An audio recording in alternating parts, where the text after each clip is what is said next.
Retrouver ce matin avec les confrères, nous allons parler politique, société. On reviendra naturellement sur les élections législatives et régionales qui vont devoir se dérouler après 2023, c'est-à-dire qu'il y aura un glissement sur donc, la date des élections, puisque la fin du mandat de député actuel à l'Assemblée, c'est le 31 décembre prochain. Alors le président de la République a demandé à la CENI de lui communiquer donc un chronogramme pour que les élections aient lieu d'ici mars 2024. Comment est-ce qu'il faut analyser ce sujet? Avec les confrères, on va en parler. On évoquera également le cas de Monseigneur Philippe Fanoko-Kodjo et puis la fameuse enquête parlementaire sur la gestion des fonds Covid. On a tous suivi à peu près la confrontation entre donc, les ministres, les membres du gouvernement et les responsables de la Cour des comptes. Comment situer aujourd'hui les responsabilités? On va en parler avec Isidore Sassou Akolor en studio avec nous, Olivier Adja et Acha Ibrahim. Bienvenue sur la radio Taxi FM.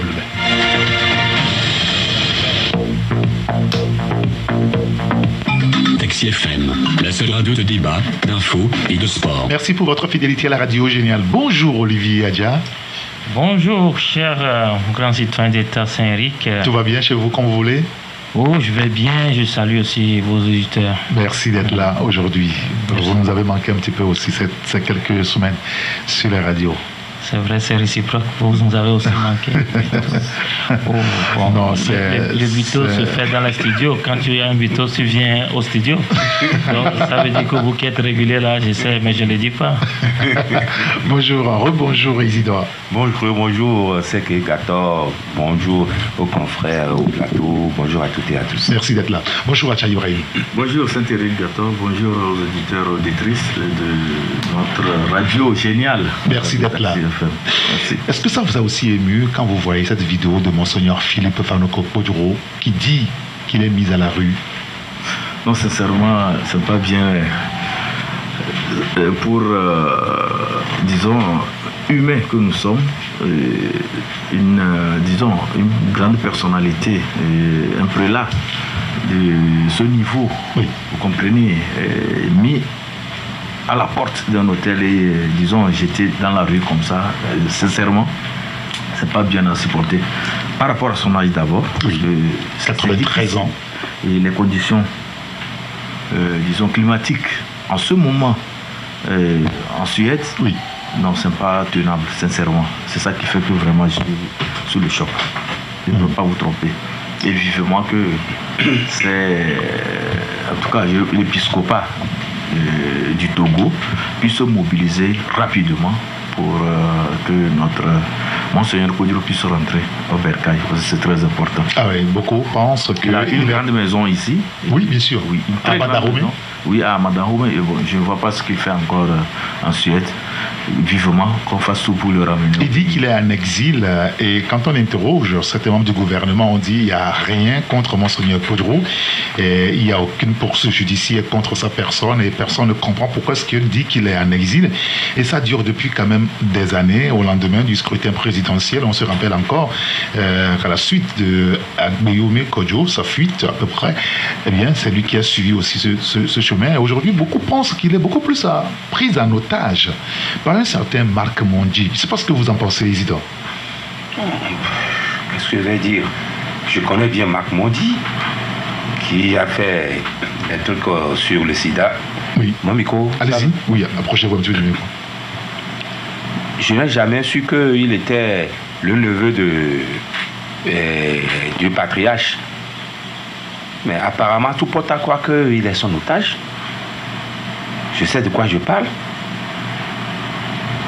C'est comme Fela Kuti le disait, Monseigneur Kodjo veut porter sa croix dans sa gibecière.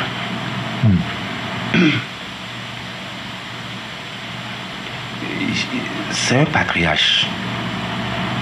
Parmi tous les archevêques que j'ai connus, la probité morale, l'éthique de Monseigneur Kodjo est plus à démontrer. Donc, il a fait et cause pour sa vision politique. Oui, la DMK. La DMK. Oui. Aujourd'hui, vous voyez ce qu'on a fait avec lui. La DMK s'est disloquée. Oui. Il y a la DMP. Oui. Vivement, il ne veut pas laisser son neveu en exil et revenir. En 92, il a subi des vicissitudes. Bien sûr. C'est pourquoi on ne peut pas forcer le patriarche à revenir. Il faut faire des couloirs pour le convaincre. Il ne pourra pas rentrer visiblement sans Marc Mondji. Voilà, c'est ce le que seul beaucoup problème. disent, oui. C'est ça le seul problème. En réalité, c'est le problème. C'est ça le nœud du problème. Monseigneur Podro dit, si je rentre au Togo, il faut que je rentre avec Marc Mondji. Mais il ne peut pas couvrir. C'est pas sûr que quand il vient ici, qu'il sera chez lui, à la maison. Donc, qui sera couvert par l'immunité de Monseigneur Podro. C'est tout le problème. Aujourd'hui, on ne sait pas où le candidat de la dynamique est finalement sorti du champ de maïs. Ah oui, vous voulez savoir s'il est sorti du champ de maïs ou s'il y est toujours. Mais c'est les deux. C'est les deux. C'est pas s'ils se rencontrent ou pas. Mais la situation est telle que il y a une scission dans la dynamique Monseigneur Podro. Et le prélat a vite fait de condamner des gens, de les, comment dirais-je, les livrer? Non, pas les livrer, mais de les jeter au verdict populaire. Oui, c'est ce que je veux dire.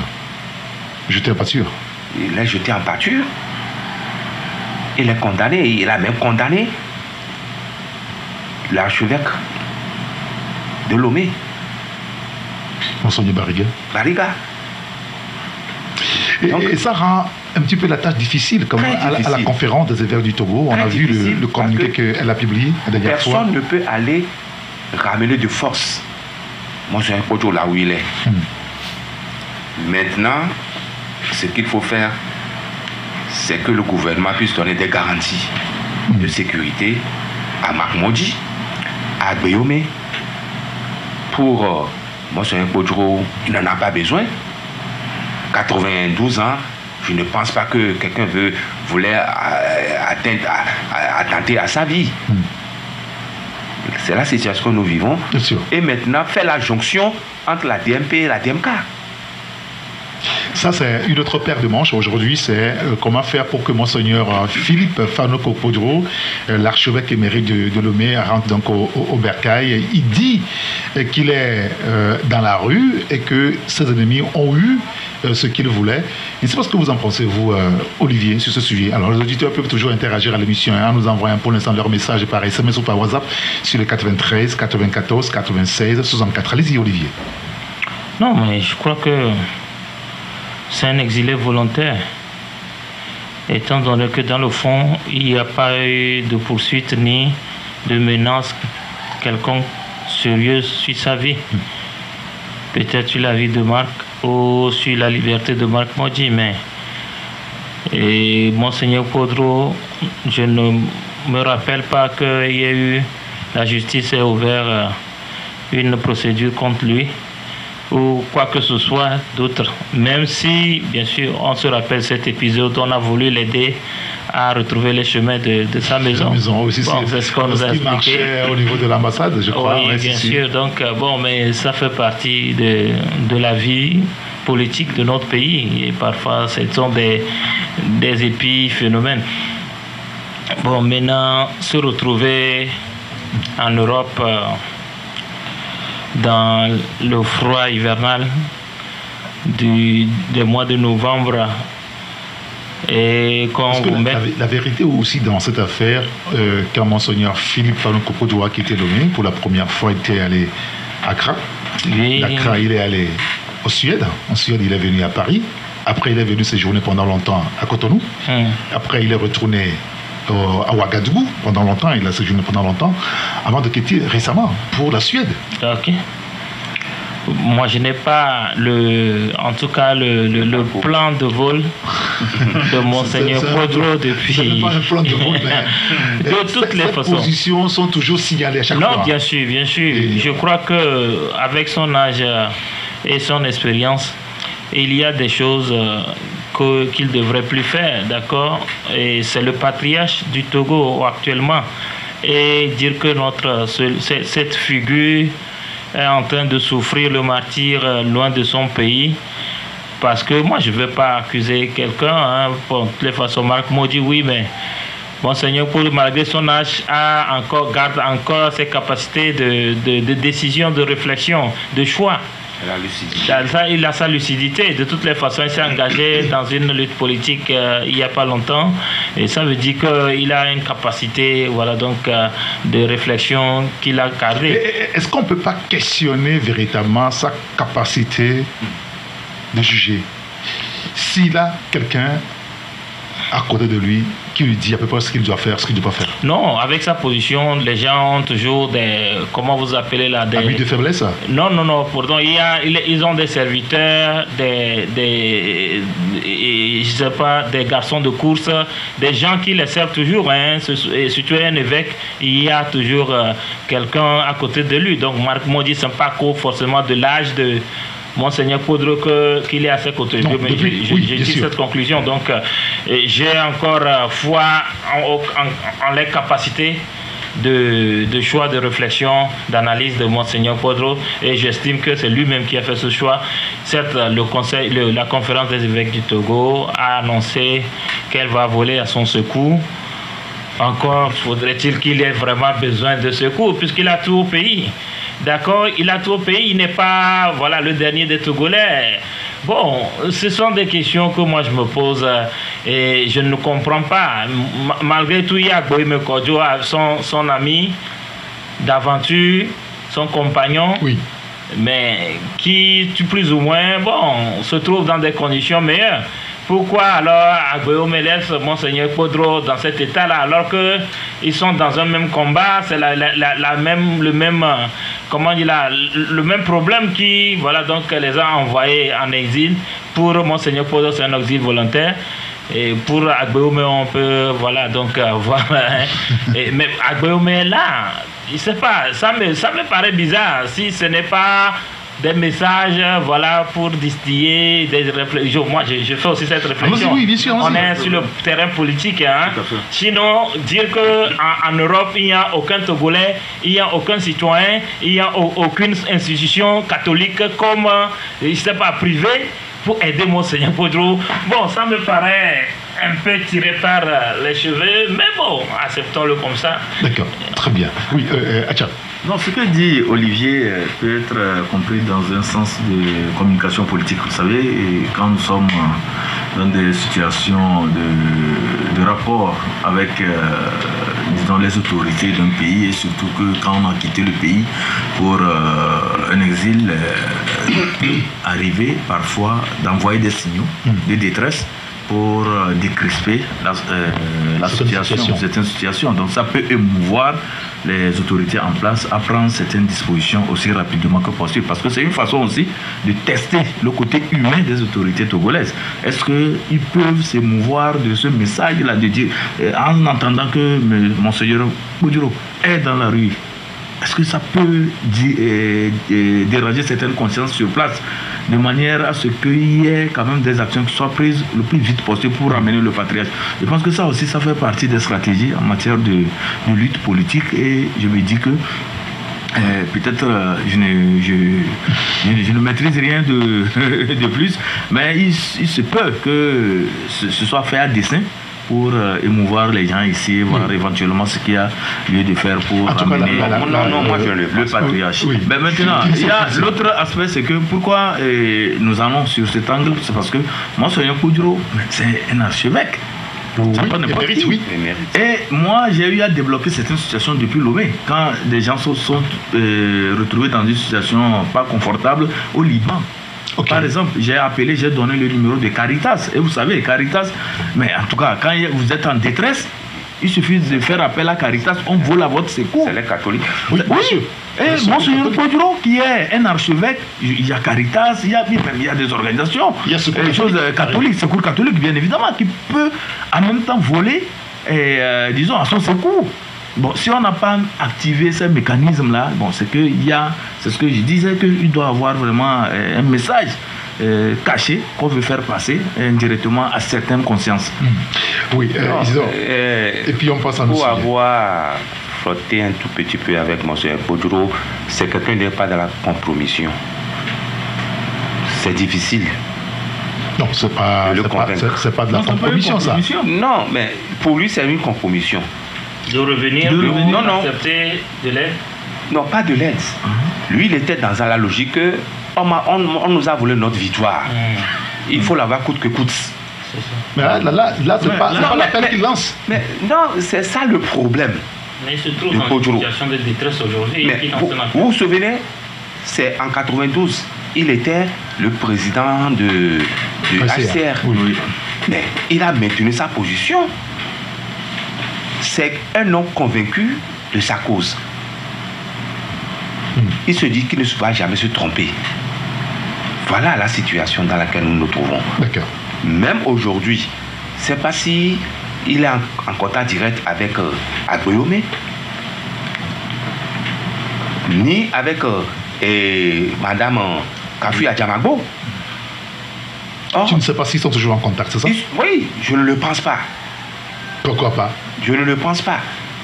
Parce que la manière dont il fonctionne, si vous le connaissez, c'est pourquoi je dis que c'est quelqu'un qui porte sa croix dans sa gibecière. D'accord.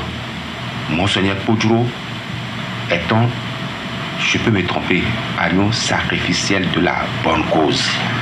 À moins que vous le convainquiez qu'il y a un autre chemin. Il y a un autre chemin. C'est ça le problème que les catholiques ont avec nous. Les évêques, oui, parce que là, ils ont de la peine. Parce que j'ai eu des confidences que par 2 ou 3 fois déjà, les évêques du Togo ont tenté de les ramener au pays. Il a dit non. Non, oui, mais donc, voilà. Après, quand même, disons que c'est 2 sujets qui sont différents, qui ne se ressemblent pas ou qui ne sont... Non, Monseigneur Podio... la personnalité de je ne refuse pas. Monseigneur Podio, aujourd'hui, ce n'est pas quelqu'un d'autre qui lance un appel de détresse à sa place. C'est lui qui trouve qu'il est dans une situation où il a besoin à la rue. Absolument, et qu'il a besoin de l'aide. Ça, il n'a jamais dit ça. Si, dans la vidéo, mais il dit qu'il est à la rue. On l'a mis à la rue et dans le froid. Oui. Si quelqu'un te dit ça, ça veut dire qu'il a besoin d'aide. Ça, c'est normal. Ah, mais c'est ça le problème. C'est que nous disons. Nous ne disons pas que le régime est fort Nyansigué aille l'aider. Nous disons qu'il est du corps ou de l'église catholique. Et que l'église catholique a des institutions. D'accord? Ou bien c'est compagnons. S'il ne veut pas, il y a des citoyens togolais, des milliers de citoyens togolais en Europe et j'imagine aussi en Suède, qui peuvent toujours l'aider. S'il ne veut pas, il y a Agbeome, voilà donc tout son Bataclan, qui peuvent l'aider. Non, j'ai dit le gouvernement. Donc il y a tellement de solutions et de choix que c'est pourquoi ça nous paraît bizarre et curieux qu'aujourd'hui, toutes ces solutions et ces choix, y compris la solution de la conférence des évêques du Togo, qui peut refuser, qu'il a déjà refusé, etc. Mais il y a tellement de choix qu'il n'a plus besoin de venir lancer un appel au secours. Est-ce que c'est lui qui l'a fait? Mais c'est ça son image que nous avons vue. Mais interrogeons-nous. Monsieur Podjo ne veut pas se filmer et envoyer ça. Mais qu'est-ce que tu veux dire? Tout à l'heure, vous avez parlé de Marc Mondi. C'est lui qui parlait. C'est pour ça que je vous ai posé la question sur toute la lucidité de ce patriarche aujourd'hui à faire les choses de lui-même. Alors, il y a un auditeur qui nous dit c'est parce que c'est le prélat que ça fait parler et à cause de son âge. Nous avons des milliers de réfugiés politiques et qui en souffrent plus. Monseigneur a beaucoup souffert pour le Togo.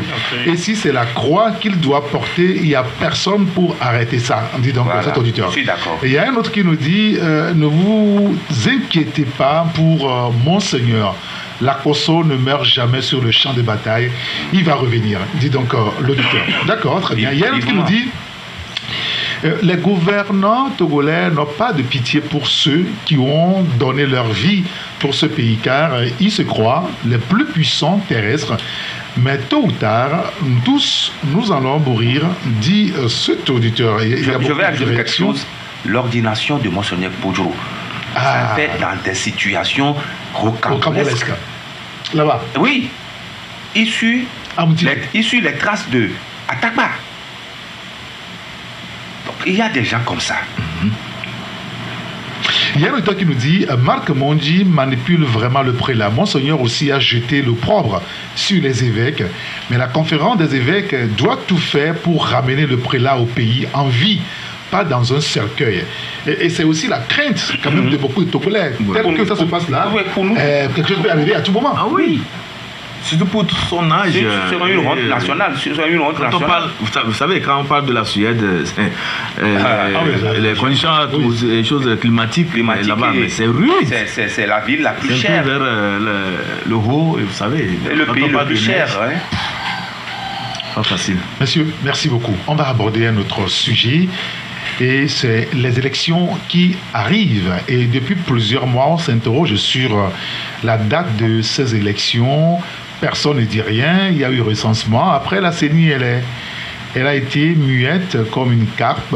Elle a quand même publié il n'y a pas longtemps le nombre de Togolais qui vont devoir aller pour élire les députés et puis les sénateurs. On parle de plus de 4 200 000 Togolais, électeurs, on va le dire ainsi. Bon, sauf qu'il y a quand même des problèmes autour du fichier électoral. Beaucoup n'ont pas compris réellement la mission de l'OIF et pourquoi est-ce que cela s'est fait sans les autres, alors que les tests de la CENI parlent d'une certaine inclusivité autour de ce sujet. On en est là, quand le dernier conseil des ministres nous dit que le président a dit qu'il faut que les élections aient lieu avant mars 2024. Alors que nous savons que le délai pour les députés, leur mission, ça s'achève donc le 31 décembre prochain. Alors, il y a un glissement forcément qui va avoir lieu. Comment est-ce que vous appréciez ça, vous, Isidore, d'abord? Non, je crois que le gouvernement togolais doit prendre ses responsabilités, surtout que le président de la République nous a promis en décembre que les élections devaient se tenir en bon temps. En 2023. Mais est-ce qu'il y a une crise? Non. C'est en cas de crise qu'on ne veut pas tenir des élections à des échéances échues. C'est un agenda constitutionnel. Il faut le tenir. 3 mois avant. C'est ça. C'est 3 mois avant la fin du délai de la législature. Voilà. Bon, pour peu que je connaisse de la gouvernance électorale, pour avoir fait quelques temps en formation bridge, mais je me dis que nous avons tout faux. Nous avons tout faux.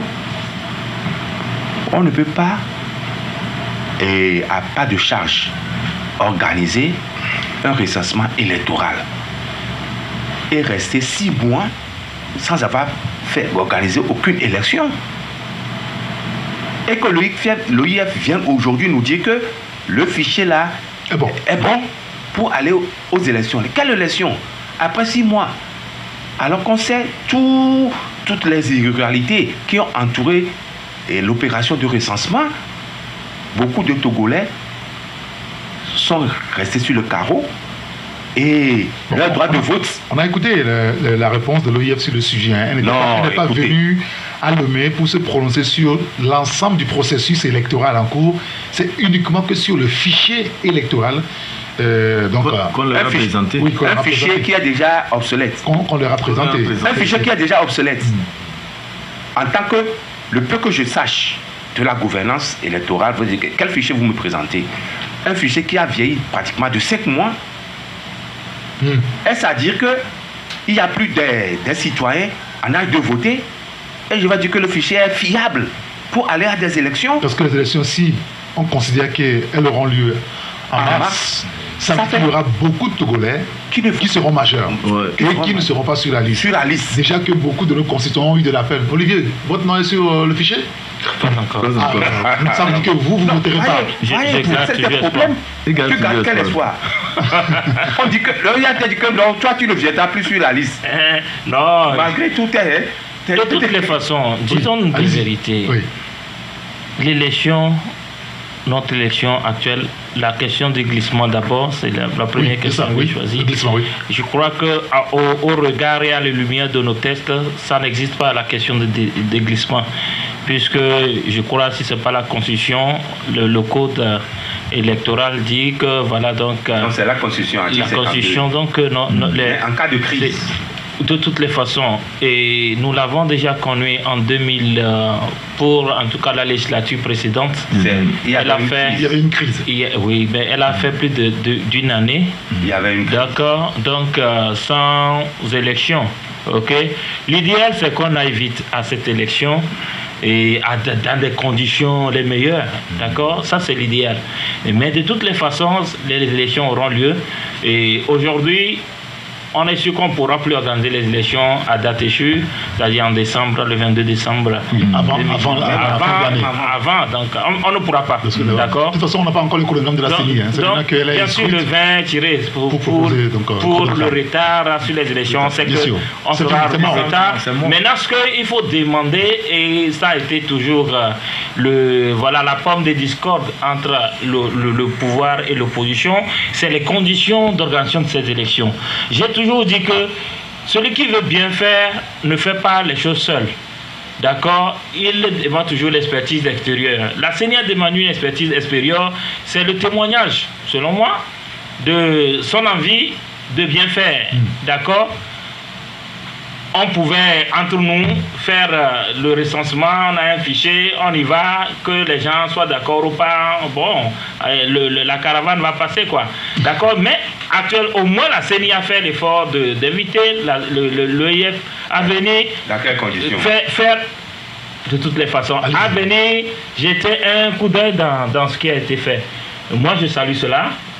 Le deuxième aspect, le plus important peut-être, c'est le fait que nous avons déjà fait appel aussi à l'OIF dans ce pays, quoi. D'accord? L'OIF a déjà fait une expertise sur notre fichier électoral.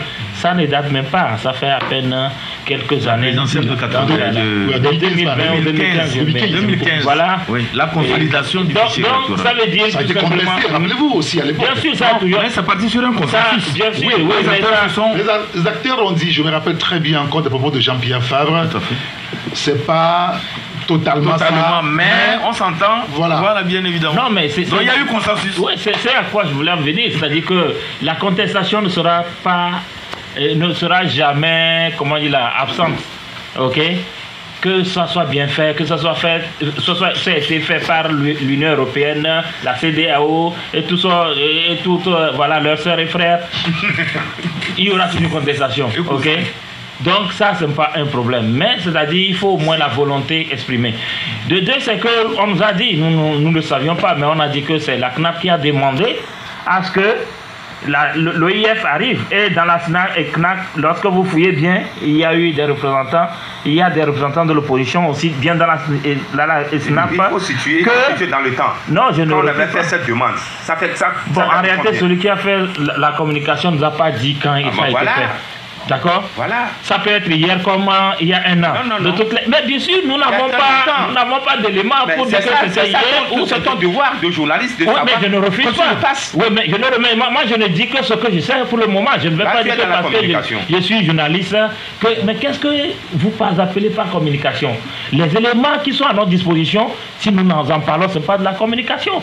Puisque c'est sur ces éléments que nous sommes appuyés pour faire nos tests d'articles. D'accord? Donc moi, je ne vois pas ce qu'on appelle communication. À moins que la communication, on m'explique mieux. Maintenant, de l'autre côté, d'accord, l'opposition est représentée à la CENI aussi, c'est-à-dire à la CNAP, ça fait le premier niveau de vérification, à la CENI, ça fait le deuxième niveau de vérification. Je vais terminer en disant que nous sommes sur le terrain politique. Et au-delà de tout, notre opposition doit aussi avoir ses réseaux d'information. d'accord, et ne pas te dire, on n'a pas été informé, Non, même si vous n'avez pas été informé avant que... Et puis ce qui est curieux, c'est que l'opposition a des représentants à la CENI. C'est ce que j'ai dit, il y a deux niveaux. La CNAP, il y a des représentants de l'opposition. À la CENI, le deuxième niveau, il y a des représentants de l'opposition. Et cette opposition dit qu'elle n'a pas été informée. C'est une faute grave de la part de l'opposition parce que nous sommes sur un terrain politique. Et il faut que l'opposition veille à dénoncer les combines du pouvoir. Lorsqu'elle n'arrive pas, elle ne peut pas se prévaloir de cela. D'accord. Acha Ibrahim, quel est votre avis donc sur ce sujet, ce glissement qui est aujourd'hui acté par rapport à ce scrutin, ces deux scrutins qui vont arriver? Est-ce que c'est déjà acté?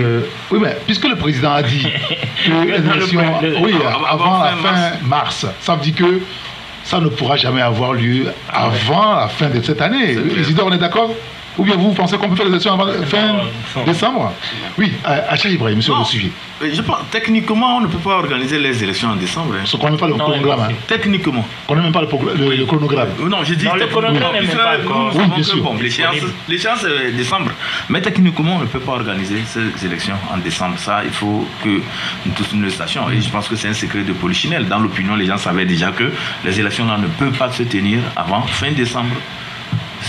Quoique le chef de l'État ait pu parler de 2003 comme année électorale lors de son adresse à la nation, 2023 comme année électorale lors de son adresse de Nouvel An. Oui. Mais le problème qui se pose actuellement, c'est que c'est vrai, il y aura glissement. Et avant tout, il faut saluer quand même ce désir de transparence, puisque depuis un certain temps, l'opposition disait que les choses s'organisent en catimini. Bon, maintenant que le pouvoir ou bien les autorités togolaises ont communiqué, je pense que ça lève un coin de voile de la chose et les gens savent maintenant que d'ici mars, il y aura les élections. Donc, tout le monde est fixé. Déjà, l'État togolais nous fixe par rapport à ces élections. Je pense que c'est déjà très bien, un bon départ. Maintenant, le second palier, c'est d'aller vers des élections de qualité. Parce que c'est ça aussi le problème. Mais est-ce qu'on peut aller à des élections de qualité s'il y a déjà des doutes sur le fichier électoral? Non, d'abord, par rapport au fichier électoral... Vous savez qu'il y a beaucoup de nos concitoyens qui ne sont pas inscrits sur cette liste électorale. Je suis tout à fait d'accord, c'est des faits. Et ça, le gouvernement lui-même a déploré ça. Oui, c'est des faits. Nous tous, nous avons constaté cela et nous n'avons pas hésité à le relever. Partout, nous sommes passés pour, en tout cas, débattre de la question électorale. Nous avons toujours fait remarquer qu'il y a un fait qui retient l'attention, c'est que jusqu'à la fin des opérations, surtout dans la zone 1, il y avait en tout cas des files d'attente. Les gens attendaient pour se faire enrôler, mais ils n'ont pas pu se faire enrôler. Ce n'est pas de leur faute. Parce qu'en tant que citoyens, ils se sont présentés pour se faire enrôler, mais il y a eu défaillance au niveau de la CENI qui organisait cette opération de recensement. Parce que c'est la CENI qu'il faut accuser. Les gens sont sortis, mais ils n'ont pas pu se faire enrôler. Bon, est-ce que, entre-temps, nous avons aussi remarqué que les kits aussi balbutiaient. Ce n'était pas quand même des kits qui répondaient de manière à ce que les gens puissent avoir une certaine célérité dans l'enregistrement des données. Donc ça aussi joué en partie contre la constitution de ce fichier électoral. Bon, maintenant, quand je parle de qualité, c'est que pour le premier aspect, l'État a quand même appelé un organisme pour venir auditer le fichier. Ça, c'est déjà un début de bonne volonté, de bonne foi pour amener les gens à être situés par rapport au fichier électoral. L'OIF, Conseil, a l'habitude de faire ce genre d'opération dans plusieurs pays. Et Olivier nous rappelait que ce n'est pas la première fois que l'OIF est venu auditer notre fichier électoral, même si la première fois ce n'était pas un audit à proprement parler, c'était une consolidation.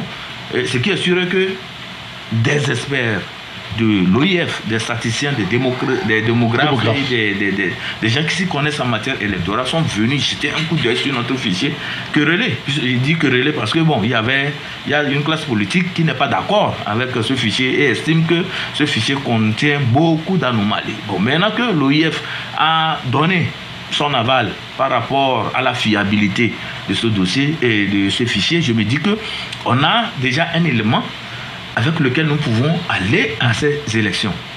Et c'est pourquoi je parlais du deuxième palier qui consiste maintenant à aller vers la qualité des élections. La qualité des élections. Il y a un auditeur qui dit c'est maintenant que lui il a 18 ans, je fais comment pour voter.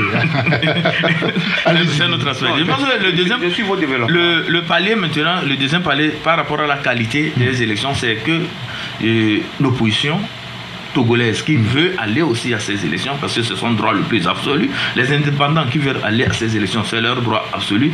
C'est qu'ils doivent faire tout pour se constituer en des groupes de pression, en des groupes de veille pour suivre scrupuleusement l'organisation de ces élections. Parce que si à un moment donné, les gens pensent que l'organisation de ces élections incombe seulement au pouvoir en place, ils font fausse route. Parce que les élus du peuple que nous devons choisir, c'est des gens qui vont voter des lois pour nous tous, et non pour certains Togolais. Donc on doit tout faire pour maintenir une veille sur ces élections. Et quand il y a des choses qui ne marchent pas, il faut qu'on ait la présence d'esprit de les dénoncer à temps. S'il y a des choses qu'on peut améliorer, il faut aussi qu'on ait cette courtoisie ou bien ce patriotisme-là à pouvoir suggérer cela aux autorités et pourquoi pas à la CENI pour qu'il y ait amélioration. De manière à ce qu'au finish que nous ayons des élections de qualité, des élections qui puissent amener à avoir des élus du peuple qui tirent leur légitimité de la base de la population. Parce que c'est de ça. Là, on parle du fichier électoral. Il y a aussi, vous savez, comment est-ce qu'on appelle ça, la démographie, le découpage électoral. Tout à fait. Ce sujet a été évoqué récemment à corps et à cri par l'Alliance pour le changement. Il y a un auditeur qui nous dit à chaque élection, l'OIF est toujours présente au Togo et elle donne des recommandations. Est-ce que ces recommandations sont respectées? Et pourquoi elles n'arrivent ou elles ne reviennent pas encore au Togo si ce qu'elle dit n'est pas respecté? Et qu'est-ce qu'elle cherche? En venant toujours au Togo, se demande donc cet auditeur qui dit le pouvoir a déjà préparé son élection au labo et il est sûr de rafler les prochaines élections. Alors, il donne une fourchette de date, soi-disant à la fin du premier trimestre 2024. Il y a un autre auditeur qui dit ceci, vous permettez, il faut tout faire pour trouver donc un compromis politique afin d'organiser des élections générales en 2025 comme cela se fait partout ailleurs. On finance les élections sur fonds propres et c'est beaucoup de dépenses pour ce pays. Les élections freinent les activités du pays, surtout que nos élections sont toujours suivies de contestations et donc créent une atmosphère impropre aux activités économiques. 2024 législative, 2025 présidentielle, 2026 locale, c'est de trop, dit l'auditeur, qui dit en plus, et pour finir, on ne peut pas accuser l'opposition de laisser le gouvernement qui refuse de bien faire les choses. Le seul responsable ici est le gouvernement. Gérer un pays ne doit pas être un jeu où on joue à la roublardise. L'opposition a trop fait de concessions et le pouvoir a toujours joué à la mauvaise foi, dit donc cet auditeur. Je vais vous écouter, Isidore. Je donne la parole ensuite. Non, qu'il termine. Je voulais terminer. Allez-y. Bon, je disais donc par rapport à ces élections, la balle est dans le camp maintenant de la CENI, puisque le gouvernement a dit allez organiser ces élections. Donc nous ne voudrions pas que jusqu'à fin mars, qu'on dise encore que les choses n'ont pas marché.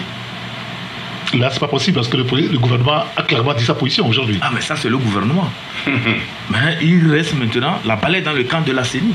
La CENI aussi doit faire pression sur le gouvernement pour qu'on mette à sa disposition les moyens pour pouvoir organiser cette élection. Elle n'a pas dit qu'elle n'a pas de moyens. Ah, mais nous sommes au Togo, nous nous connaissons très bien et nous savons que tout peut glisser à tout moment. Mais Qui est encore nouveau glissement? Ah, mais on ne sait jamais. Mais je demande à ce que la CENI, les acteurs de la CENI, ceux qui sont actuellement à la CENI, travaillent rigoureusement pour qu'on puisse aller à ces élections.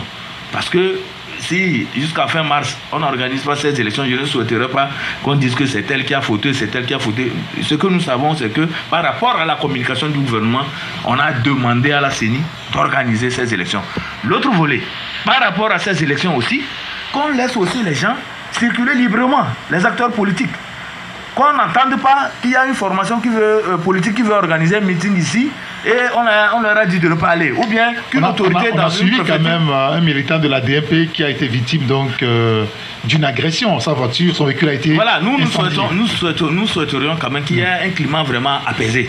Que tout potentiel candidat puisse aller là où il veut battre campagne et dans l'ordre et la discipline, je pense que les choses vont aller normalement. Qu'on n'empêche personne de ne pas tenir un meeting aussi, ou bien des caïds dans certains milieux qui se croient plus dépositaires de notre pays et qui disent à certains qu'avant de venir ici, il faut demander l'autorisation. Ici, on ne vient pas comme ça, on ne fait pas ci, on ne fait... Non, nous sommes tous Togolais. Les gens ne se croient pas plus Togolais que des autres. À quoi servent les élections au Togo, dit un auditeur? Les élections togolaises ne me font plus ni froid ni chaud. Qu'il utilise ces fonds-là pour équiper nos hôpitaux et nos dispensaires, c'est mieux, dit l'auditeur. Il y a un autre qui nous dit Monsieur Faure n'a qu'à imiter un peu Monsieur Talon au Bénin. Il n'a qu'à appeler les opposants lui-même en tête à tête pour discuter. Bon, je ne sais pas si ça pourra régler le problème. Isidore, vous voulez réagir? Allez-y. Non, ça peut mettre les gens en confiance. C'est important. Ah ouais? Oui. Ok. C'est important. Je prends l'autre volet du développement de Acha Ibrahim. Et quand il parlait du chronogramme que la CENI, moi je n'y crois pas trop. Que vaut la parole d'un conseil de ministres ou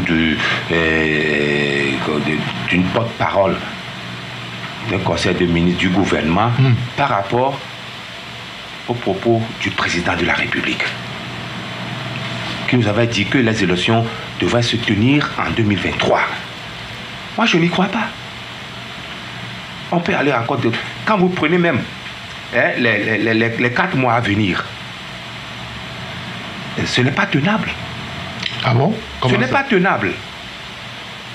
Quand vous voyez les tâches à faire. Les tâches à faire. Il y a la période préélectorale. Oui, mais ça durera combien de temps? Mais on ne sait pas. Et le fichier actuel est déjà obsolète. Il faut que ce fichier, qu'on n'a jamais éprouvé, puisse aller à une révision. Non. Mais c'est ça. Sinon, celui qui t'envoie le vote à 18 ans, il veut voter, il n'ira pas. Même Olivier n'ira pas. Hein? D'accord. Bon, voilà. Olivier ne s'est pas inscrit. Alors que c'est un droit fondamental. Beaucoup de Togolais, en tout cas. C'est un droit fondamental. Non, c'est un concurrent de moins. Il ne sera même pas candidat. Donc, si Olivier a des visées électoralistes, il ne peut pas. Il ne sera pas candidat. Il ne sera pas candidat, alors que c'est un droit fondamental. Voilà ce que je dis. Ce que nous disons. Dit un auditeur, puisque il y a glissement du calendrier électoral, on doit faire un glissement aussi au niveau de l'enrôlement. Beaucoup de personnes n'ont pas encore de carte d'électeur. Ça doit s'imposer. C'est en cela que j'interpelle la CENI, notamment son président, Dabré. Et je peux encore le dire, c'est lui le problème. C'est lui le problème. Le président de la CENI? C'est le président. C'est la seule CENI, depuis qu'on a connu l'aide démocratique, qui est dans la non-communication, dans la rétention d'informations. Le 15 novembre, quand on était à la conférence, au point de presse, on a demandé ne serait-ce que les supports. On n'en a pas eu. Et j'ai appris dans les couloirs que c'est au pied levé qu'on a organisé ce point de presse. Et beaucoup de gens, des commissions de la CENI ne sont pas au courant. Comment les politiciens ou bien les partis politiques peuvent être au courant? On a beau accuser l'opposition, mais leurs représentants ne sont même pas informés. Pas seulement, même les représentants du parti au pouvoir ne sont même pas informés. Ce sont des révélations que je vous fais. À cette allure, il y a déjà des germes de contestation. N'en rajoutons pas à la crise. D'accord. Alors, il y a des messages donc, sur notre numéro, le 93 94 96 64. Vous pouvez toujours interagir dans ce débat-là. Il y a un auteur qui nous dit, par exemple, vous êtes en train de dire que l'opposition est représentée à de divers niveaux dans le processus électoral, mais n'oublions pas que cette même opposition avait un vice-président de la CENI dans ce pays. Même malgré tout, les résultats sont proclamés à son insu, dit donc cet auditeur. Il y a un autre qui dit, je vous donne la parole, Olivier, l'opposition a du pain sur la planche, le pouvoir aime tout bloquer, même certains qui prétendent être militants d'UNIR sans toutefois avoir les cartes du parti menacent donc les militants des autres partis au cours du processus. Moi, je propose aux partis d'opposition de permuter les zones aux délégués et membres des bureaux de vote, disons, cet auditeur. Bon, voilà, c'est son avis. Bon, voilà, c'est son avis. Un autre auditeur qui nous dit la CENI même est caduque. Ça, c'est bon, notre débat. C'est notre débat, naturellement. Je ne vais pas rater dans ce débat. Ah ouais. D'accord, très bien. Un autre auditeur qui nous dit ceci. Alors, concernant les élections législatives ou à venir, beaucoup de gens ne figurent pas sur la liste. Il est souhaitable de faire un autre recensement et un autre enrôlement. En outre, l'OIF n'a aucune supériorité sur tout cela. Un meilleur départ incombe aux gouvernants afin d'éviter des contestations. Le grand problème au Togo, certains pensent créer donc un gratte-ciel de Togo Life. C'est pas ce que c'est. Non, Olivier. En fait, on ne peut plus demander un recensement. C'est peut-être la révision de la liste. Et c'est en cela que j'interpelle et Dago Dabré. Oui, cette révision supposera quoi? Il y aura quand même des dispositifs, déjà viendront quand même se faire enrôler. Oui, mais on ne va pas ignorer la liste déjà consolidée. Oui, bien sûr. C'est ça le problème. Ceux qui n'ont pas de carte, venez. Venez. Ou ceux qui ne sont pas enrôlés, venez. On peut prendre 2 mois pour le faire. Pour que tout citoyen qui est en âge de voter 2 mois puisse pour le faire, on pourra plus tenir les fin mars 2024. Mais écoutez, on a déjà échoué. On a déjà raté le calendrier républicain. On attend quand même ce que la CENI proposera donc au gouvernement comme chronogramme. Mais, Olivier, il y a un auditeur qui a évoqué un sujet qui semble assez pertinent. Élections législatives et régionales 2024, 2025 élections présidentielles, 2026 élections municipales.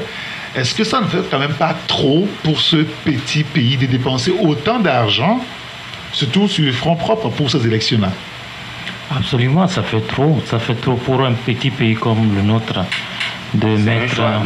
d'avoir un marathon électoral, d'accord, qui va s'achever en 2026. Et encore que, bon, certainement que les législatives et les locales vont être couplées. Sinon, on devrait peut-être faire les régionales plutôt. Bon, là aussi, on n'en sait absolument rien. Peut-être. Oui, peut-être. Parce que les organes de décision pour valider les résultats sont différents. Oui. De toutes les façons,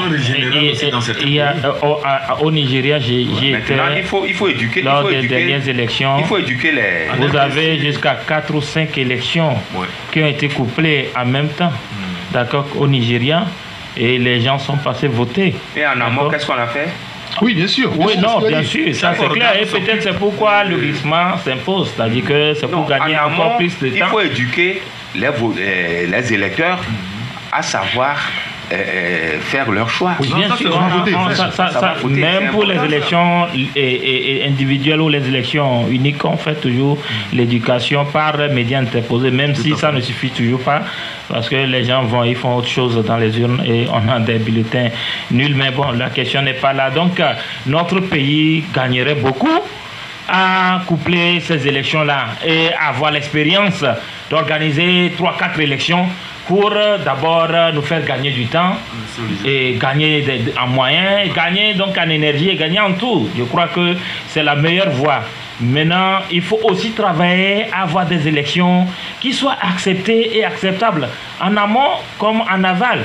C'est-à-dire, lors de l'organisation de ces élections, qu'on mette tout en place pour que les gens soient, c'est-à-dire d'accord ou... Mis en confiance. Voilà, donc que les gens soient mis en confiance, que les gens adhèrent au processus, parce que ce sont les gages d'une élection donc, sans violence crédible, d'accord, de qualité. Ok, donc il faut qu'on en arrive là où la CENI fasse le choix de mettre tout donc, au clair, afin que l'opposition, aujourd'hui il ne faut pas oublier que le vice-président de la CENI vient de l'opposition de l'UFC, je vais dire. D'accord? Oui, bien sûr. De toutes les façons, l'UFC... Cette précision est importante. Absolument, c'est important. Donc, l'opposition occupe le poste de vice-présidence à la CENI. D'accord? Comme d'habitude. Il faut faire en sorte que... Parce que Pedro l'avait occupé. Absolument, il faut faire en sorte que ces élections se passent dans les meilleures conditions et que la campagne soit l'avant. Donc l'avant-campagne aussi, on dit comme ça, la pré-campagne, voilà. Et la campagne et la pré-campagne, la pré-élection soit donc inclusive, que chacun s'y retrouve. C'est important pour nous. C'est important pour nous. Maintenant, au-delà de ça, les critiques, ça ne manquera pas. Moi, j'estime que la CENI fait ce qu'elle peut pour mettre en confiance les gens. Maintenant, il y a encore beaucoup de choses qu'on peut faire, à commencer par la reprise du recensement. Ouais, ce que je veux dire que la période post-campagne, c'est là où se trouvent les crises. Et si on rate la période pré-électorale, on va avoir des problèmes en période post-électorale. Donc faisons tout pour éviter déjà les germes des contestations et de crises.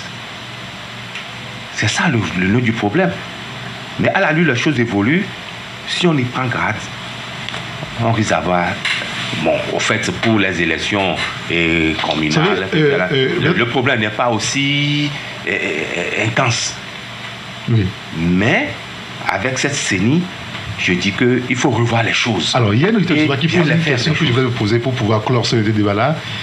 Il dit, je voudrais que tes invités me disent la main sur la conscience si la CENI, là, est véritablement indépendante. 30 secondes. Je ne le pense pas. Je ne le pense pas. Puisque la CENI, qui se dit indépendante, attend des instructions du gouvernement et de CENAP ou de comment vous l'appelez, CPC, quelque chose comme ça. Non, la CENI n'est pas indépendante. D'accord. Et il revient maintenant au président de pouvoir s'émanciper de ces institutions. D'accord. Olivier. Si la CENI est indépendante, telle qu'elle est aujourd'hui. Indépendante, moi je ne saurais répondre à cette question. L'indépendance, d'abord, va se juger sur le terrain, d'accord? Et aujourd'hui, le processus est lancé. Et il y a des choses qui ne vont pas, la reconnaissons-le. Mais ce n'est pas les éléments pour dire que la CENI n'est pas indépendante, parce que partout, prenez la RDC, ce qui se passe aujourd'hui, d'accord? Donc maintenant, nous voulons un processus qui soit accepté et acceptable par tous. Et que l'indépendance, la CENI est composée de toutes les composantes de l'opposition du pouvoir. Donc c'est à eux de nous dire s'ils sont indépendants vraiment. Et l'opposition aussi qui est là-bas. On peut aussi apprécier de l'extérieur. Un peu comme ça. Oui, de loin les choses ne vont pas, mais sincèrement je ne m'engagerai pas dans ce débat d'indépendance. D'accord. On parle de l'indépendance de la CENI par rapport à une CENI qui ne tire pas peut-être des injonctions venant des officines. Là, on parle de CENI technique. Si c'est une CENI technique, on peut parler d'une CENI vraiment indépendante qui travaille, parce que là-bas, c'est par rapport à une certaine expertise dont vous disposez, et par rapport aussi en tout cas, aux lois de la République. Généralement, qui donnent le pays dans lequel il y a force à cette technique. Les élections sont moins contestées. Non, oui, c'est ce que je veux donner l'exemple du Bénin. Les dernières élections, vraiment, ça a été vraiment contesté. Et je vous donne l'exemple de Bénin, où la CENI n'est pas une CENI politique. Non, elle est politique. Elle est politique, justement. Mais on n'a pas connu autant de griefs comme chez nous. Voilà, donc, si c'est une CENI politique comme celle que nous avons ici au Togo, moi je doute fort qu'il n'y ait pas quand même des interférences. Oui. Comme elle est politique, oui. C'est sûr que tout le monde reçoit Mais la question fondamentale, les gens vont prêcher pour leur chapelle. La question fondamentale, quel Togolais qui est un administratif qui n'appartient à aucun ou qui n'a pas de coloration politique. C'est tout le problème. et qui n'est pas libre. Mais on peut avoir des colorations politiques, mais faire son travail de façon consciencieuse. Consciencieuse, oui, c'est ça. Mais je connais des gens là-bas, je ne vais pas citer des noms. À la CENI? À la CENI? Oui. Mais quoi? Mais qui ont traficoté les résultats jusqu'à présent? Ah oui? Ils sont toujours maintenus. C'est qui ça? Je ne donne pas son nom. Allez-y chercher. Bon, n'ayez pas peur de la BRI, parlez. Non, je t'en prie. D'accord, très bien. Ceux-là, c'est qu'on va mettre comme des techniques, des personnes techniques qui vont composer la série technique. Au Togo, tant qu'on ne règle pas le problème politique, la tendance politique, il n'y aura jamais une série technique. Et vous voulez la série technique? Oui, mais il faut qu'on s'émancipe de nos accointances, même dans la fonction publique. Tout est politisé. Tout est politisé. D'accord. Monsieur, merci beaucoup. Puisqu'il est 12h dans 10 secondes, on marque une pause et juste après, on revient pour la suite. J'ai mis un taxi FM à Lomé avec Isidore Sassoua Kolor, Olivier Adja et Acha Ibrahim. Et on va maintenant revenir rapidement sur l'enquête parlementaire sur la gestion des fonds Covid-19. On avait parlé en son temps, lorsque la Cour des comptes a rendu public son rapport avec beaucoup d'incohérences de la part de ceux qui ont géré quand même les fonds publics. Alors il y a eu une confrontation vendredi dernier et cette commission d'enquête qui a rassemblé les gens pour en savoir un peu plus avait 45 jours pour rendre donc sa conclusion. Eh bien, on est au-delà de ces 45 jours et là visiblement les conclusions ne sont pas encore sorties. Je ne sais pas si ce à quoi on a assisté la dernière fois vous rassure sur ce que contiendra ce rapport-là. Je vais commencer par vous, Olivier. Est-ce que ça vous rassure, ce qu'on a vu déjà? Le rapport portant sur... Mais les conclusions qu'on aura, et au vu de ce qu'on a écouté à l'Assemblée le vendredi dernier, sans faire souhait. Bon, je ne sais pas ce qu'il faut dire, parce que quel est le sentiment qui m'anime? C'est un sentiment de fierté mêlé à un sentiment de déception. Fierté? Fierté dans le sens où on sent que l'Assemblée nationale voulait faire comme les autres pays où on voit, voilà, on fait des comptes, les rapports des dépenses, voilà, donc à la télé. Oui. Et c'est plaisant, on sait ça mieux comprendre, on voit le gouvernement, ses représentants qui sont là, et voilà, les ministres qui sont présentés comme réticents ou ne respectant pas l'institution, ils étaient présents, etc. Donc ça c'est une fierté que mon pays, et puis c'est passé à la télé, les débats sont passés à la télé, d'accord, ce que nous avons toujours voulu et aimé. Maintenant le sentiment de confusion, c'est qu'on a senti qu'il y a une sorte d'entente entre les deux groupes. C'est-à-dire, ça pas bien. On a senti que entre la commission d'enquête et des représentants du gouvernement, il y a une sorte d'attente. On peut me demander comment je peux démontrer ça, mais c'est un sentiment. Et au vu de ce qui s'est joué, on a eu l'impression, moi je dis l'impression qu'on a, on a eu l'impression que... Au vu de ce qui s'est joué, vous avez eu le sentiment d'avoir assisté à une pièce de théâtre? Bien sûr, j'ai dit que on a l'impression qu'il y a un arrangement, d'accord? Parce que là où nous voyons ça se passe, les députés bousculent violemment, surtout pour un sujet aussi sensible, important, d'actualité. On n'a pas senti ça. Ce que moi j'aurais aimé voir, on ne l'a pas vu. Les questions pertinentes que j'aurais aimé qu'on pose à ces représentants de l'État, on ne les a pas posées. D'accord? Et même certains auraient dit, moi je n'ai pas suivi, mais qu'il y a des séquences qui ont été gentiment retouchées. D'accord? Donc si bien que... Vraiment, la dernière fois, on aurait aimé avoir ce débat en direct. Oui, même si c'était en direct, toujours le sentiment d'entendre... Moi, ça évitera... Oui, peut-être ça va éviter certaines choses, mais nous voulons que notre pays aussi fasse des choses qui nous épatent. D'accord? On ne fait pas des copies blêmes et blafardes. Ok? Pâle. De cet exercice-là. Je le dis selon que je le ressens, d'accord? Et je cherche pas. C'est pour demander à ce qu'on fasse mieux. D'accord, sur ce plan, on peut mieux faire. On parle de combien de centaines de milliards ou des dizaines de milliards qui ont été voilà, donc, et gérés. Et je crois que d'abord le ton, les questions, la posture, non, on peut mieux faire. Et de grâce, faites mieux. Parce que en réalité, ça n'effacera pas le sentiment de mauvaise gestion de ce fonds, quoi. C'est-à-dire cet exercice ne changera pas. Nous, dans aussi c'était l'exercice pour faire changer de mentalité au Togolais, c'est joué. C'est échoué. C'est échoué. Nous avons toujours ce sentiment parce qu'on a lu le rapport. Et le rapport a tout dit. Oui. Donc, j'ai oublié un acteur. On a aussi le sentiment que la Cour des comptes est venue un peu aider. D'accord, à faire passer une pilule qui ne passait pas. Mais ça ne passera pas. Je suis désolé, non. Ça ne passera pas. Isidore. J'avoue que j'ai assisté à une comédie. Et d'abord, l'institution que je respecte, qui est l'Assemblée nationale, avait applaudi à rompre les phalanges quand les députés ont été convoqués au pied levé. Vous vous souvenez? Oui, bien sûr. On peut se tromper aussi. Hein. Et puis, on revient sur sa position initiale. Non. Est-ce que c'est eux-mêmes? L'initiative ne vient pas d'eux. On a des informations. L'initiative vient des partenaires financiers qui veulent voir clair dans la gestion, tout comme ça s'est passé au Sénégal, au Cameroun. Mais on ne peut pas cacher le soleil de la paume de la main. Ils peuvent faire n'importe quoi. La vérité va se savoir. La vérité va se savoir. Aujourd'hui, moi, je suis attristé de voir ce mini-mélo.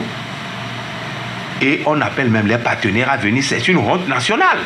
Non, pourquoi? Mais comment? Ceux qui ont donné l'argent quand même. Hein. Mais est-ce qu'ils sont obligés de venir à l'hémicycle? Mais ils ont été invités. En quoi ça les concerne? On leur rend compte, c'est tout. C'est comme si vous êtes responsable de projet et on vous demande les livrables. C'est tout ce qu'on leur demande. Les indicateurs et les livrables, c'est tout. Les résultats, les indicateurs et les livrables. Mais ça me fait honte qu'on dise à un ministre que vous avez effectué des dépenses gré à gré et que celui à qui vous avez attribué le marché n'est pas reconnu par la fiscalité. Oui, n'est pas un opérateur économique. N'est pas un opérateur économique. Non, c'est une honte nationale. De grâce, il faut vite passer de l'autre côté. Enfin, il faut vite effacer ça. On parle seulement du rapport de 2020. Oui, 2021. 2021. On attend. Et accessoirement 2022. Ils vont le faire parce que c'est en 2021 que beaucoup d'opérations se sont passées. Commande plus que 2020. Plus que 2020. Commande et des vaccins. On nous a parlé de clinique mobile. Vous avez vu ça? Vous avez vu ça? Mais on attend. Il y a beaucoup de choses. Donc, de grâce, j'interpelle le président de la République à taper du poing sur la table. Ce ne sont plus les deniers publics qui sont vendangés. Les gens ont fait du denier public toutes les libertés. Ça, c'est en interne. Aujourd'hui, il s'agit des partenaires techniques et financiers. Et j'ai ouï dire que si le rapport ne sort pas, on va bloquer les finances. Quel rapport? Celui-ci. Si on n'y va pas. De 2020. Si on n'y met pas, on ne situe pas les responsabilités dans la gestion. On va bloquer quoi? Le Togo va perdre beaucoup. Chez les partenaires? Chez les partenaires. Et nous serons sur la liste rouge. Bon, évitons ça. On va cotiser comme au Niger pour soutenir l'État. Non, c'est juste boutade. Oui. Je donne la parole. Il y a un auditeur qui dit ceci. Pour l'affaire de Covid, on sait que nous n'aurons jamais de réponse. On nous trompe dans ce pays car ils se connaissent. Ils sont tous voilà, à la tête de ce pays. Il y a un mot que je ne veux pas prononcer, qui a été envoyé par l'auditeur, je tiens à le dire. Il y a un autre auditeur qui nous dit, je voudrais qu'on me dise si la Cour des comptes reste encore et toujours une institution de la République. Si oui, une institution comme la Cour des comptes peut être invitée à une confrontation face à de simples individus qui sont des ministres, fut-il devant l'Assemblée nationale. Ce n'est pas normal. Je dis qu'il y a problème dans le fonctionnement de nos institutions, dit l'auditeur. C'est le procureur qui devrait se saisir de ce rapport et ouvrir une enquête judiciaire. Point, dit donc l'auditeur. Là, je suis d'accord avec Olivier, qui dit que il y a une connivence peut-être entre l'hémicycle et la Cour d'appel. Mais la démarche qui nous a été expliquée au niveau de l'Assemblée nationale, c'est... On a écouté les ministres qui ont géré les fonds. Après, on a écouté de nouveau la Cour des comptes qui déjà assiste l'Assemblée nationale. Il faut le préciser aussi. Et puis, là, on dit, bon, on vous a écouté, bah, les positions ne sont pas les mêmes. Maintenant, venez tous les deux, on vous écoute ensemble. Est-ce que ce n'est pas l'exercice auquel... Est-ce que c'est un tribunal? Voilà. Acha Ibrahim. Non, je pense qu'on a voulu jouer la carte de la transparence. Sauf que pour jouer la carte de la transparence, il y a des critères. Et il faut suivre ces critères. Quand vous suivez ces critères, je pense que vous pouvez arriver à convaincre. C'est comme une évaluation. Quand vous voulez faire une évaluation de projet, si vous prenez des indicateurs de complaisance, vous aurez aussi des résultats de complaisance. C'est quoi vous appelez indicateur de complaisance ici? Dans le contexte là. Les résultats. Ceux qui gèrent des projets comprennent ce que j'ai dit. Et les Togolais ne sont pas naïfs. Et nous qui ne gérons pas les projets, donc on ne comprend pas. Non, vous avez compris. Les indicateurs, c'est ce que sont collés aux résultats escomptés. Vous comprenez? On nous a dit que par rapport à ce rapport, on nous a dit que c'est un rapport d'audit. Oui, bien sûr. Et brusquement, on nous dit maintenant que c'est un audit opérationnel et non juridictionnel. Oui. On a écouté le ministre, je crois, Christian Trimois. Vous comprenez? Oui. Donc, dans ces conditions, allons aussi vers un audit juridictionnel. Plus c'est opérationnel, pour pouvoir voir les failles, les détecter tout ce qui n'a pas marché. Mais voilà qu'il y a des anomalies. On a détecté des anomalies. Allons maintenant vers le côté juridictionnel pour que les gens répondent. Maintenant, quand on veut faire une séance de clarification, les gens sont venus, ils ont parlé, mais quelle clarification? Il y a des ministres, des anciens qui ont été anomalie ou pas venus, hein. J'ai dit, il y a eu anomalie ou il n'y a pas eu anomalie. C'est tout ce que nous voulons savoir. C'est tout. Et ces anomalies-là, qui sont ceux qui se sont rendus coupables de ces anomalies dans la gestion des fonds, c'est ce qu'il faut faire. C'est pourquoi je vous disais, quand vous choisissez des critères de complaisance, des indicateurs de complaisance, vous aurez des résultats de complaisance aussi. Donc c'est une question de volonté d'aller vers la transparence. Si on veut aller, allons à la transparence. Mais si on veut faire des jongleries pour pouvoir peut-être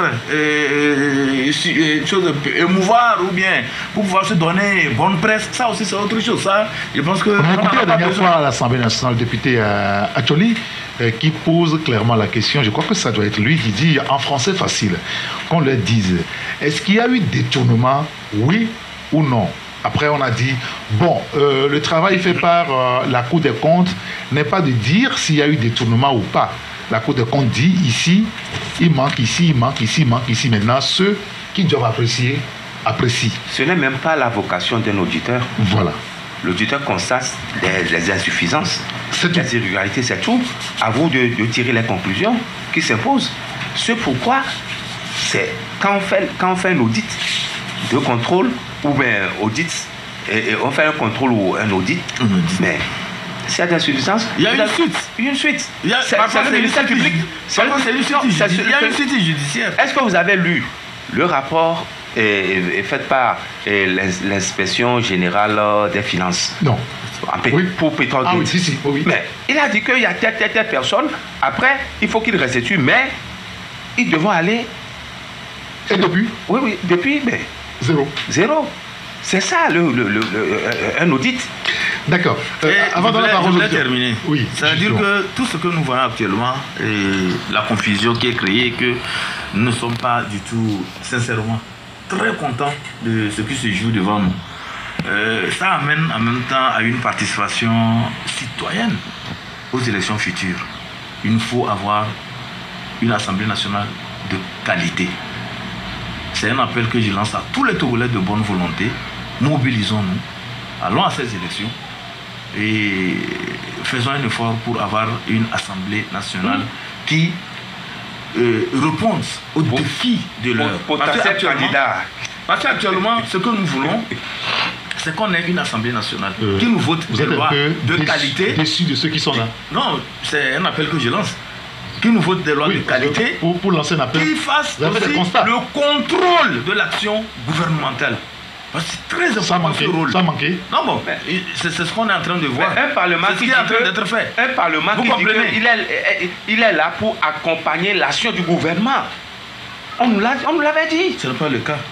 C'est le contrôle et le vote des lois. C'est ce qu'on dit, on chante toujours, non? Il y a un auditeur qui dit, moi je souhaiterais que cette commission organise une conférence de presse pour présenter donc le résultat de leur travail après les 45 jours.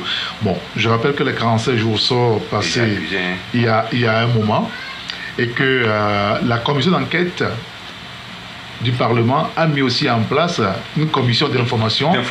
Et c'est une commission d'information qui a organisé ce qu'on a vu le vendredi là. Oui, comme le dit le français là, pour étouffer une affaire, il faut créer des commissions. Oui, c'est-à-dire que c'est la seule et unique manière d'étouffer une affaire. Oui. Créer des commissions. Il y a un autre auditeur qui nous dit, alors, il n'y a qu'un seul fait qui peut débloquer la situation togolaise. C'est l'alternance. Sans cela, c'est comme ça, nous allons tourner en rond. C'est Daïsi. Dit donc cet auditeur. Non, le message n'est pas signé. Il faut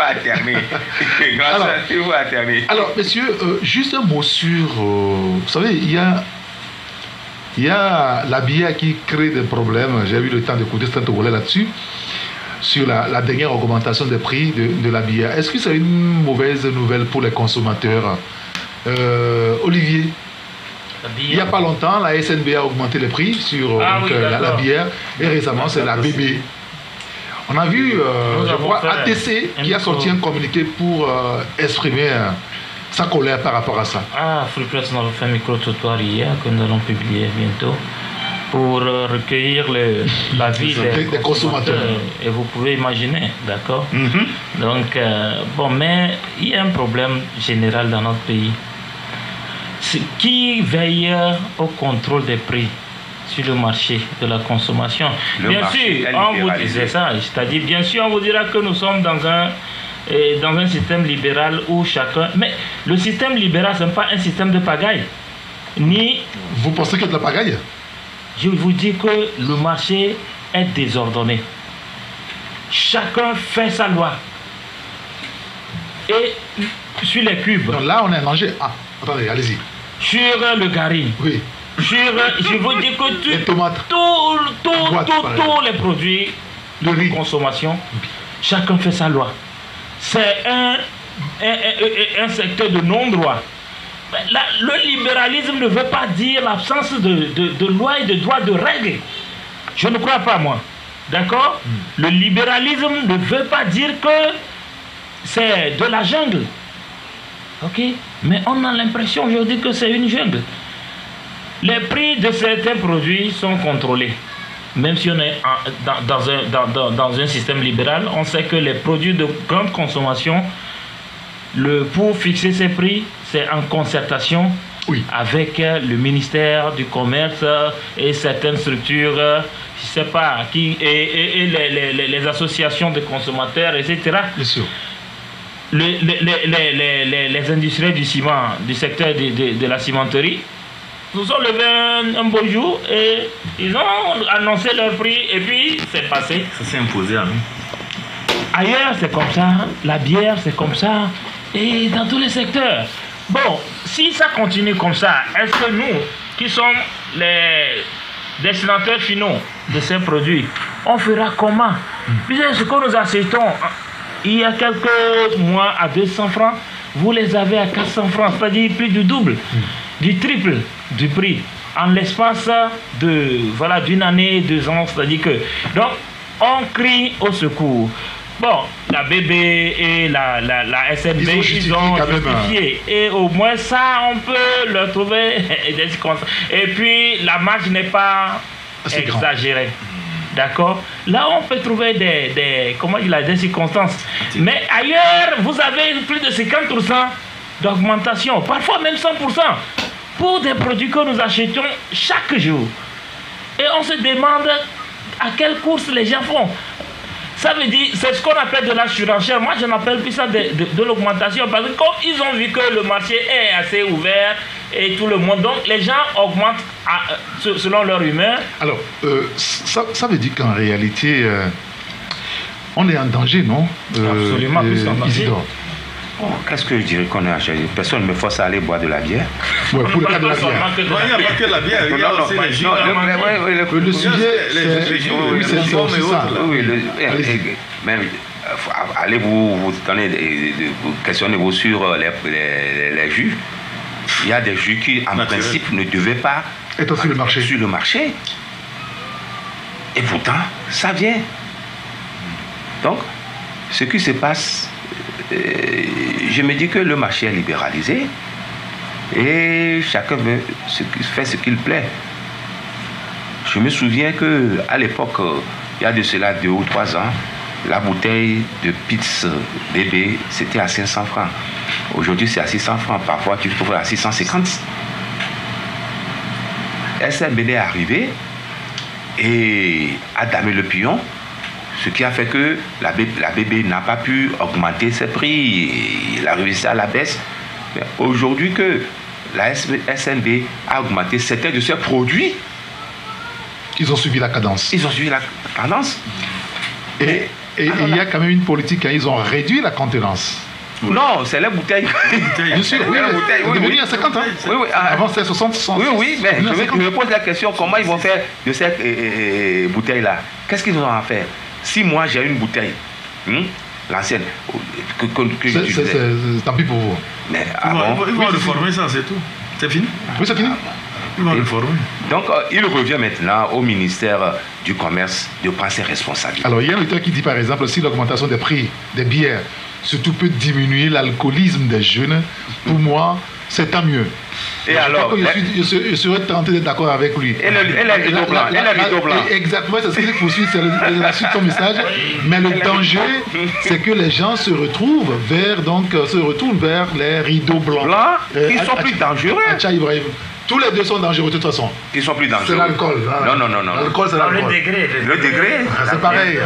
Comment écouter? Tous les deux sont acidifiants. Allez-y, Acha Ibrahim. Je vous écoute sur le sujet rapidement. Il faut par rapport même le propre de prix. Oui, bien sûr. Non, mais il faut dire que lorsque le communiqué est sorti, vous avez vu, ils ont motivé cela. Et ils ont dit qu'il y a les intrants, tout ça, là, l'augmentation des prix des intrants et tout ça. Là. Vous savez, quand on parle du blé, le houblon, tout ça, là, l'approvisionnement, ça pose un problème. À la seule différence que bébé n'utilise pas souvent le houblon.